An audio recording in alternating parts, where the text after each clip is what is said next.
विनय की आराधना के साथ समय के उपयोग की कला आना भी बहुत जरूरी है। भावना और विवेक, इन दोनों का जहां संयोग होता है वही विनय की सिद्धि होती है।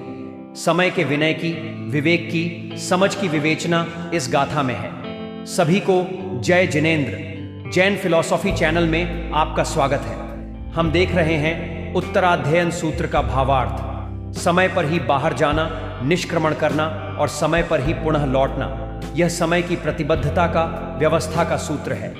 हर एक का आने जाने का एक निश्चित समय होता है। पंछी समय पर घोंसले से बाहर आता है और समय पर फिर से घोंसले में पहुंच जाता है। सूर्य समय पर उदित होता है और समय पर अस्त होता है। निसर्ग के सहज क्रम में सभी क्रियाएं समय पर संपन्न होती हैं। यह क्रमबद्धता साधना का महत्वपूर्ण सूत्र है।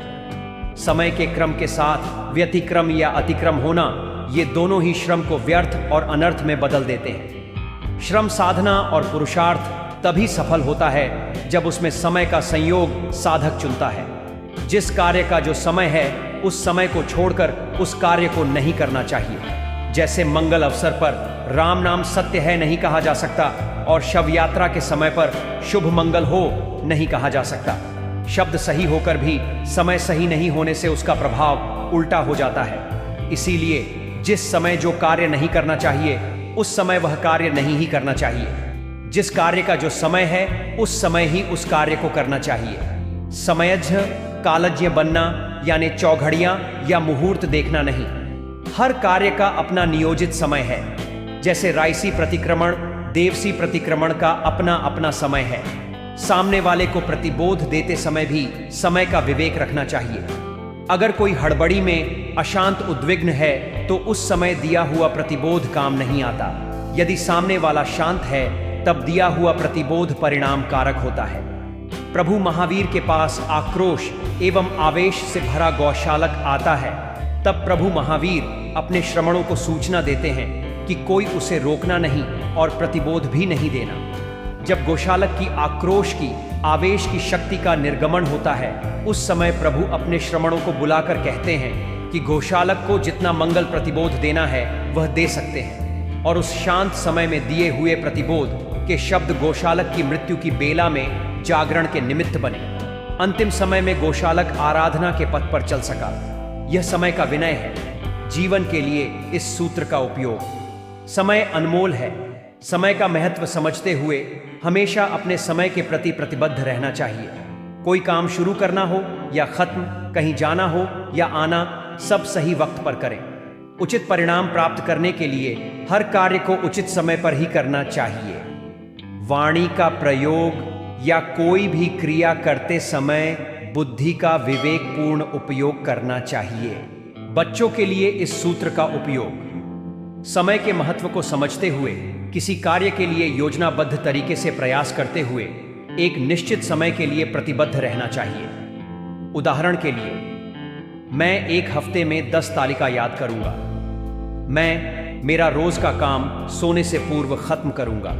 किसी भी कार्य को करने से पहले सोचे, क्या यह सही समय है उसे करने का? अगर हां, तब उस कार्य को क्रियान्वित करें। उदाहरण के लिए, यदि 2 व्यक्ति आपस में बात कर रहे हैं और आप भी उनसे कुछ पूछना चाहते हैं तो बीच बीच में हस्तक्षेप ना करें। सही वक्त का इंतजार करें अपनी बात कहने के लिए, वरना इस बात की बहुत ज्यादा संभावना है कि आपको नकारात्मक प्रतिक्रिया प्राप्त हो। माता पिता या वरिष्ठ जन किसी बात को लेकर परेशान है या उनका मूड ठीक नहीं है तो उस वक्त अपनी मांग या अनुरोध को कुछ समय के लिए स्थगित कर दें। जैसे जब माता पिता परिवार या व्यापार में तनावपूर्ण स्थिति के कारण उदास है और उस वक्त आप अपने आने वाले जन्मदिन के लिए किसी महंगे तोहफे की मांग करते हैं तो वह समय गलत है आपकी मांग के लिए। समय का सही उपयोग करना चाहिए तथा इसे अपनी आदत में शामिल करने के लिए कुछ आसान से उपायों का प्रयोग हम कर सकते हैं। जैसे समय पर सोना, समय पर जागना, दिन के समय पढ़ाई करना, शाम के वक्त में खेलना। परिवार के लिए इस सूत्र का उपयोग। समय के महत्व को समझते हुए किसी कार्य के लिए योजनाबद्ध तरीके से प्रयास करते हुए एक निश्चित समय के लिए प्रतिबद्ध रहना चाहिए।